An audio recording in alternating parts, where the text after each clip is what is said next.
है जनचक्र लाइव। इस वक्त हम राजधानी दिल्ली के जंतर मंतर पर हैं और यहाँ पे अखिल भारतीय मजदूर संघ के आह्वान पर पूरे भारत के विभिन्न राज्यों से यहाँ विभिन्न मजदूरों के संगठन के तमाम कार्यकर्ता यहाँ उपस्थित हैं। मेरे पीछे जो आप दृश्य देख रहे हैं ये जंतर मंतर का दृश्य है और इस जंतर मंतर पर लाखों की संख्या में लोग यहाँ जुटे हुए हैं। कदम रखने के लिए जगह नहीं है। मंचासीन नेता अपने संबोधन में लगे हुए हैं। विभिन्न टोलियों में विभिन्न टुकड़ियों में लोग जुटे हुए हैं और यहाँ का जो अमूमन स्थिति है वो अपने हक के लिए, अपने आवाज़ के लिए, अपनी प्रमुख मांगों के लिए सरकार पर यहाँ आकर के दबाव बना रही है। जब तक भूखा मजदूर रहेगा और आप सब आए हैं ये लड़ाई लड़ने के लिए, तो यही हमको सोचना है। अभी तो ये अंगड़ाई है, अभी तो ये अंगड़ाई है। ये इसीलिए कि इतनी ही तादाद में हम लाए हैं। हमने कई अपने कार्यकर्ताओं को निराश किया है कि आपको दिल्ली नहीं आना, क्योंकि संख्या में हमें परवानगी मिली और इसी के आधार पर इतना दृश्य ये सरकार नहीं देख पा रही। इसीलिए भी हम सबके लिए बड़ा खुशी का विषय है और अन्य संगठनों के लिए जो इस कार्यक्रम नहीं ले पा रहे हैं, जो 2014 से कहते आ रहे हैं कि हम लेंगे लेंगे लेंगे, लेकिन अभी तक नहीं ले रहे। इसीलिए भी आज आप सब लोगों ने आके इतना कोशिश किया। सार्वजनिक क्षेत्र के लिए हमेशा लोग चिल्ला रहे थे कि अपने घर से, अपने उद्योग से बाहर न निकलने वाला कर्मचारी, आप सबने साबित कर दिया कि ये घर तो क्या दिल्ली की सड़कों पर निकलने वाले ऐसे हम आ गए यहाँ। इसके लिए आप सबको अभिनंदन देता हूँ। यही सिलसिला इसलिए है कि आज हम सबको इन सबकी आवश्यकता पड़ी है, इसीलिए कि आज रेल का निगमीकरण हो रहा है, आज डिफेंस प्रतिरक्षा का हो रहा है, कई सार्वजनिक क्षेत्रों का ये लोग अपना निजीकरण कर रहे हैं। लेकिन आवश्यकता क्या है? आवश्यकता क्या है? क्या पैसे की आवश्यकता है? तो भारत ट्रिलियन इकोनॉमी में आया है। अगर आपको एफिशिएंसी की आवश्यकता है तो ये देखिए कि हमारा कर्मचारी ने कहां से कहां तक ले आए हैं। ये सारे सार्वजनिक क्षेत्र इस प्रकार से है कि एक पौधा हमने लगाया जिसमें पानी सींचा, खाद डाला, धूप लगाया और जब इतना सारा बड़ा किया, खड़ा किया, फल आना शुरू हुआ और जब फल खाने का समय इन सभी कर्मचारियों, देशवासियों को मिल रहा, तब इस पौधे को आप निजी क्षेत्र में बेचने चले जा रहे, ये कतई मंजूर नहीं है। ये तब सोचना था जब पौधा लगा तब।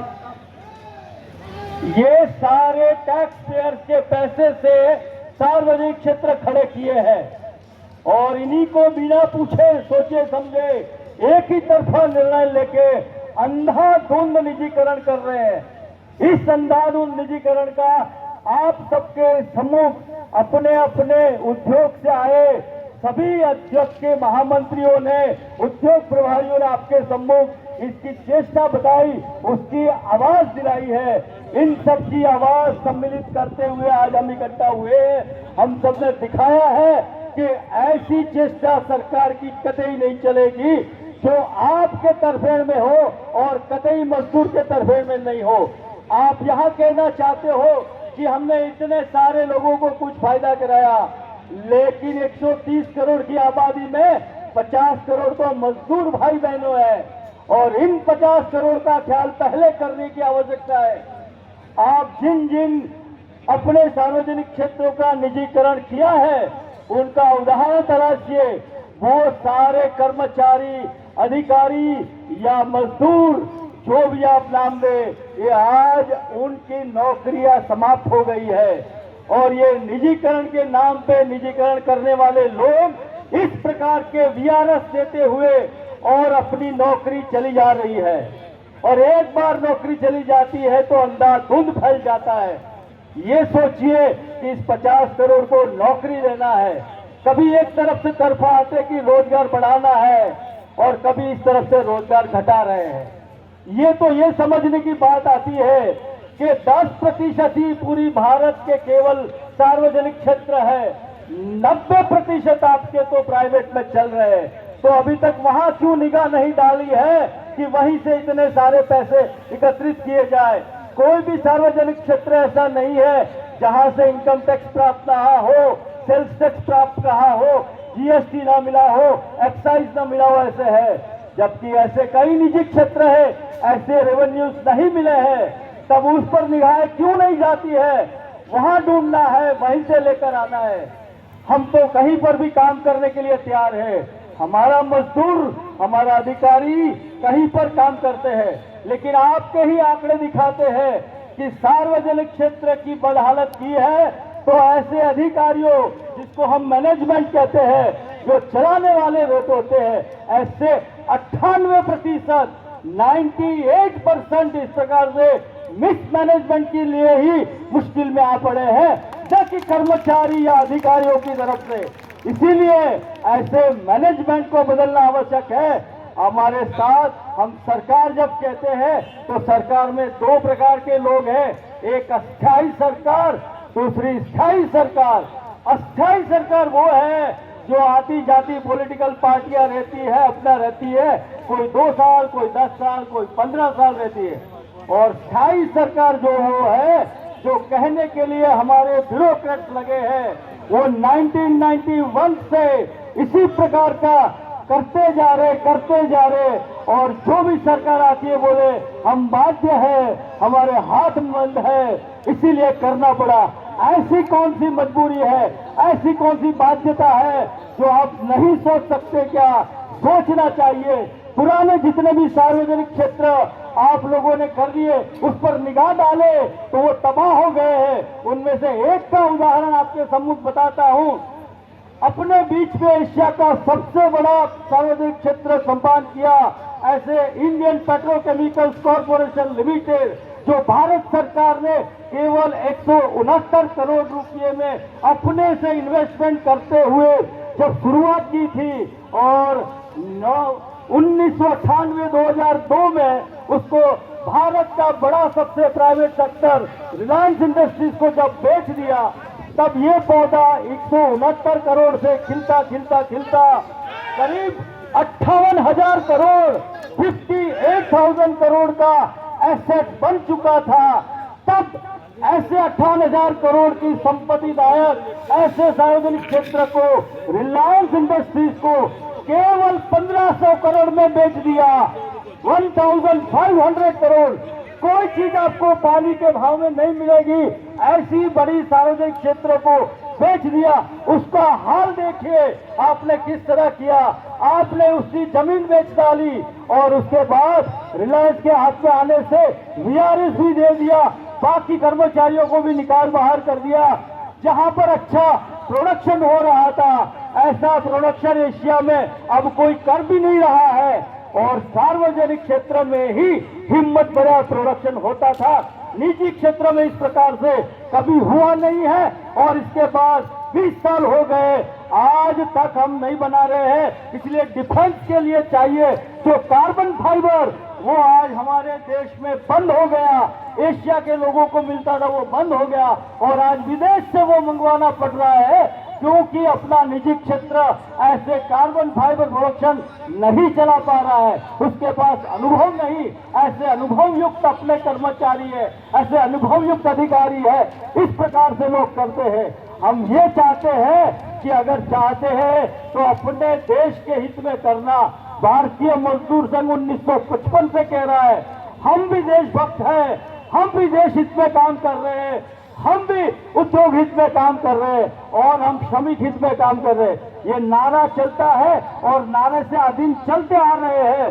तो हमारी आवाज कभी तो सुना करिए, हमारी आवाज को कभी तो लिया करिए। केवल उद्योगपति के पास जाके सुनते हैं। ऐसे कई हमारे जैसे संगठन है, उनकी आवाज सुनिए, उनकी बात रखिए, और अपने दिमाग से सोच समझ कीजिए। किसी ब्यूरोक्रेट की जाल जवाल में ना आते हुए बात करिए। ऐसा सोचेंगे तब हम कहीं जाके आगे बढ़ेंगे। लेकिन मेरे अपने बहादुर, अपने अनुशासित कार्यकर्ता बंधु भगिनी इस प्रकार से निरंतर सहन करते आए हैं।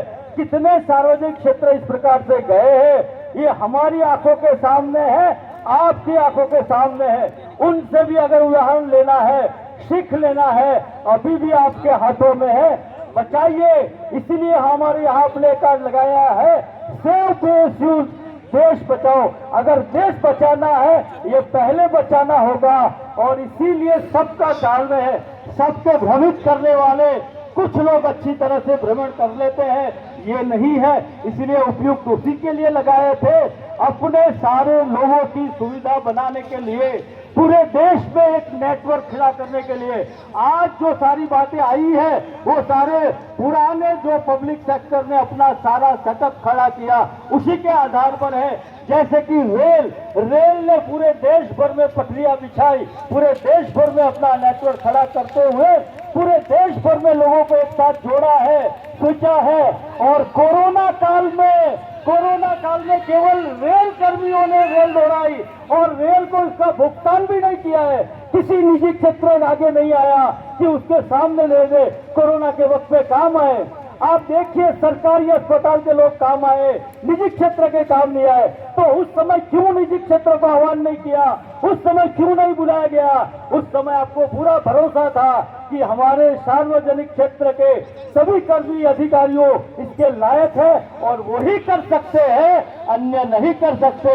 तो आज क्या बात हो गई कि आज वो नहीं कर सकते और वो कर सकते हैं? तो इसीलिए सोचने की आवश्यकता है। आप सभी ने यहाँ आके उनको दिखाया है, हमारे कई बंधु भगिनी ने इस प्रकार से अपनी बातें रखी है, उसको सोचा समझा है। हम फिर से इस सरकार को इस माध्यम से आह्वान करते हैं कि कृपया अपनी नजर खोलिए, अपनी आंखें खोलिए, अपने कान खोलिए और जो भारतीय मजदूर संघ कहता है उनकी आवाज सुनिए। ये यहाँ जो खड़े हुए हैं भारत से, ये केवल चुने गए गिन्न प्रतिनिधि है। अगर इससे अधिक आपकी आवश्यकता है तो इसके लिए तैयार है, लेकिन इतनी परीक्षा न ले। और इसीलिए भारतीय मजदूर संघ हर परीक्षा के लिए तैयार है, लेकिन आपको सोचने का विषय आया है। कोई शर्मिंदगी महसूस न करते हुए बड़े खुलेपन से इसका आह्वान करिए सरकार कि हम इस अंधाधुंध सार्वजनिक क्षेत्रों का निजीकरण या निगमीकरण नहीं करेंगे। और इसकी आपकी हिम्मत दिखाइए और उसके लिए देखिए फिर आपकी तरक्की, कर्मचारी की तरक्की, देश के नागरिक की तरक्की, और इस तरह से पूरे देश की तरक्की में लगेंगे। इसीलिए इसी को कहते हैं सबका साथ सबका विकास। इसीलिए करना है, हर एक मजदूर, एक छोटे से मजदूर तक को जाना है, मजदूर तक को उठाना है, ऐसा नहीं कि उसको नहीं उठाना। इसीलिए इस सार्वजनिक क्षेत्र की बहुत जरूरत है। आप सब लोग आए हैं, बहुत कुछ कहने का मन है, लेकिन हमारे पूर्व वक्ता ने भी बहुत कुछ कहा है। आप सब भी बहुत समझदार है, थोड़े में से बहुत अधिक समझने वाले कार्यकर्ता है, तो मेरी बातों को समझा है। लेकिन आपके माध्यम को सरकार को भी सुनाया है। अपने यहाँ उपस्थित पत्रकार बंधु, अपने टेलीमीडिया सबसे अनुरोध करता हूँ कि इस बातों को इस प्रकार से सही ढंग से उसके सम्मुख रखा जाए और आप भी हमारी सहायता करें, क्योंकि ये सार्वजनिक क्षेत्र का बचाव न केवल किसी एक के लिए है, न केवल कर्मचारी के लिए, भारत देश के सभी नागरिकों के लिए इच्छनीय है। इसीलिए उसके लिए आवश्यकता है आप हमारी बात पहुंचाएं। आपका तहे दिल से धन्यवाद करता हूं। बहुत सारे लोग आए हैं, बहुत सारे लोगों की उत्सुकता है, बहुत सारे लोग की ट्रेन के रेट के कारण भी रुक गए हैं, लेकिन ये भी हमारी आवाज सुन रहे हैं, आप भी सुन रहे हैं, पूरे सुबह से लेके आए हैं। इसलिए मेरी तरफ से, भारतीय मजदूर संघ की तरफ से आप लोगों का धन्यवाद करते हुए मेरी बात को समाप्त करता हूं। धन्यवाद। भारत माता की।